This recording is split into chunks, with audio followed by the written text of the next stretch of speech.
To talk about the Trump presidency so far, from Washington, Glenn Thrush. He covers the White House for the New York Times. From California, Hugh Hewitt. He is the host of the popular conservative radio program, The Hugh Hewitt Show. And here in New York, Dan Senor. He's a former advisor to Mitt Romney and Paul Ryan. He was also an official in the office of George W. Bush. And Philip Bump.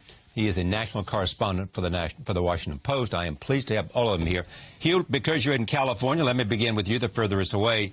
How do you go about assessment of this president after 100 days?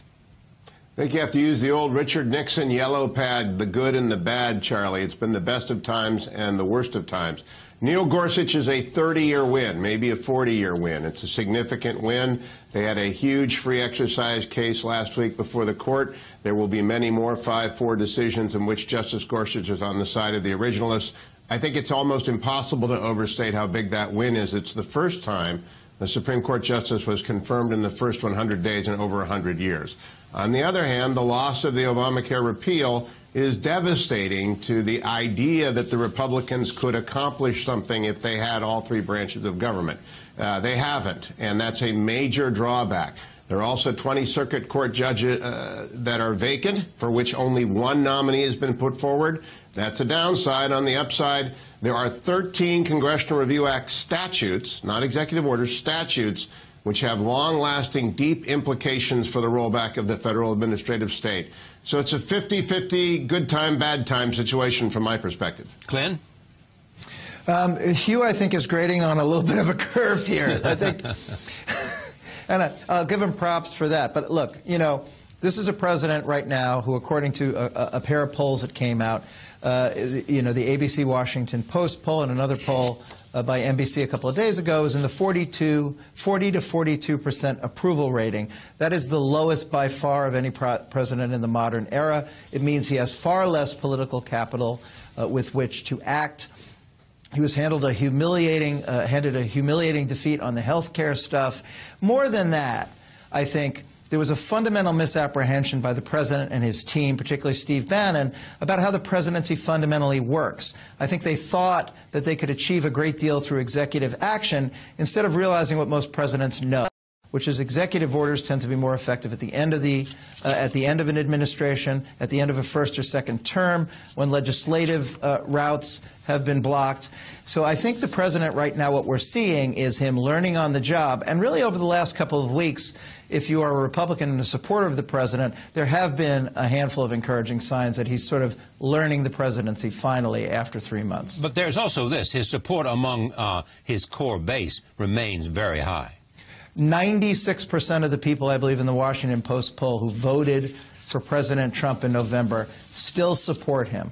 And his presidency among Republicans is still well north of 80, as high as 85%. But his erosion has been fundamentally with those people in the middle, independents who voted for him in a lot of these swing states, who still disapproved of him. Remember, this is one of the most extraordinary elections in modern history because a very substantial number of the people who voted for the president disapproved of him. There's also a poll that shows, and while we're staying at polls, and I'm not sure who did this poll, somebody at the table may know this, that said that he would still beat Hillary Clinton by 3 points in the popular vote. I think that was the Washington Post ABC News poll, actually, that looked at, if you look at the erosion that happened to the point that Glenn just made, the fact that Donald Trump was holding so much of his base, whereas Hillary Clinton supporters are now expressing a little bit more regret. I think it's 15% of them said they might look elsewhere, not necessarily to Trump, but vote maybe third party or withhold their vote. And Donald Trump obviously seized on that as he's looking for wins over the course of the next week or so, as an example of some place where he has done well. And to the larger question.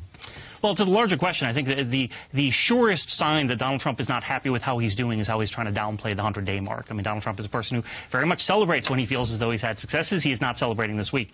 I mean, I think he has had some core wins. I mean, certainly the Gorsuch nomination, the Gorsuch approval is a big win, but he has really a good job of sort of undermining the establishment in Washington, undermining the bureaucracy in Washington, making things a little uneasy, which I think is something that he's set out to do, and I think something that a lot of his supporters approve of.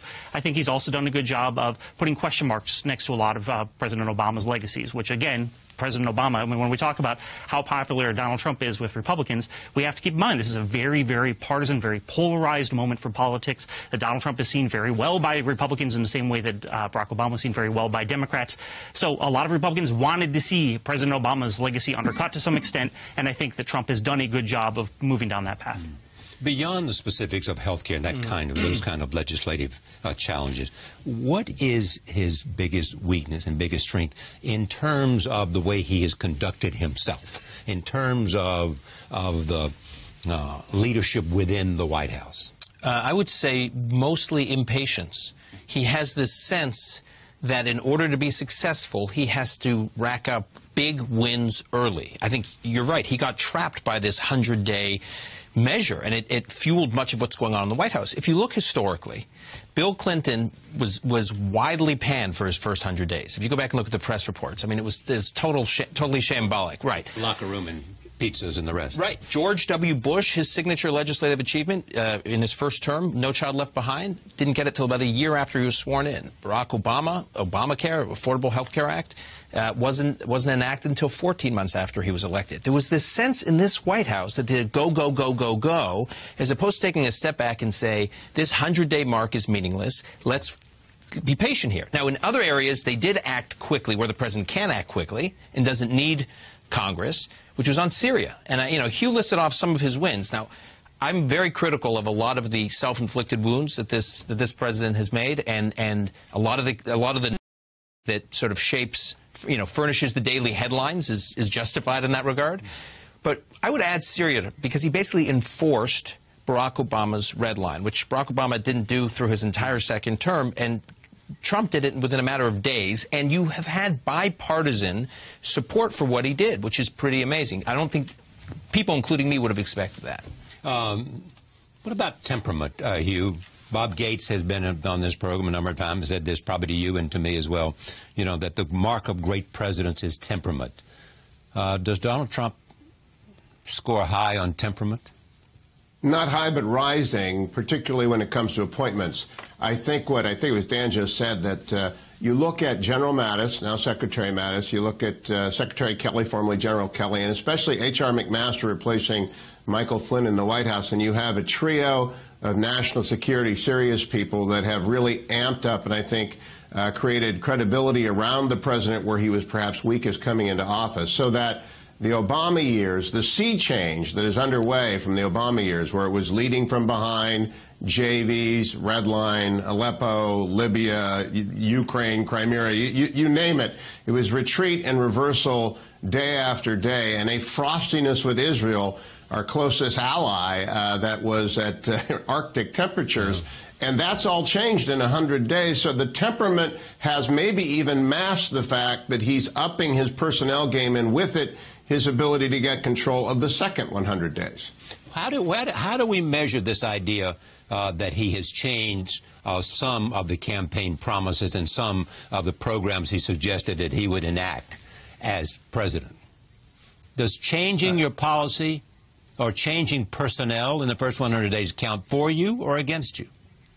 I think for Donald Trump, and I'll just jump in, I don't want to hog all the time, I think it counts for. I think the fact that he reached out broadly to Secretary Gates to recruit, for example, Secretary Tillerson to the administration counts for him. I see a lot of good developments in Donald Trump learning how to be president. He's a good developer. He's learning as developers do on the job as to how to get the next project done. I remain concerned. The biggest problem in the first 100 days is that almost no one is with Rex Tillerson at the Department of State. Yeah. Only Jeff Sessions has really staffed up a cabinet department. Scott Pruitt's all alone at EPA.